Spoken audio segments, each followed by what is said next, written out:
یہ عزت اللہ کی طرف سے آتی ہے، یہ ہمارا ایمان ہے. کتنی کوشش کی ہے عمران خان کو اور پی ٹی آئی کو ذلیل کرنے کی، ذرا کرے نا آج الیکشن.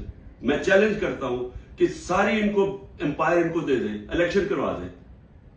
کیوں ڈر رہے ہیں الیکشن سے؟ کیونکہ آپ جو مرضی کر لیں، جب عوام کے دلوں میں ایک نظریہ آ جاتا ہے، آئیڈیا آ جاتا ہے، آپ اس کو شکست نہیں دے سکتے. انگریزی کا محاورہ ہے no force can defeat an idea whose time has come. جب ایک نظریہ آ جاتا ہے اس کو آپ شکست نہیں دے سکتے. آپ ڈنڈے مار کے، یہ بھیڑ بکریاں نہیں ہے کہ ڈنڈے ماریں گے، یہ ماریں گے، ظلم کریں گے تو جی ایک دم یہ چپ کر کے بھیڑوں کی طرح آرام سے لائن میں لگ جائیں گے. یہ انسان ہے، انسان فیصلہ کر بیٹھے. جب بھی الیکشن ہوگا میرا چیلنج ہے تحریک انصاف جیتے گی.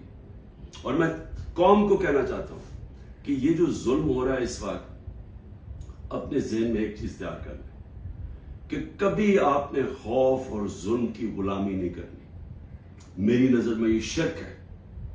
میں ہر قربانی کے لیے تیار ہوں.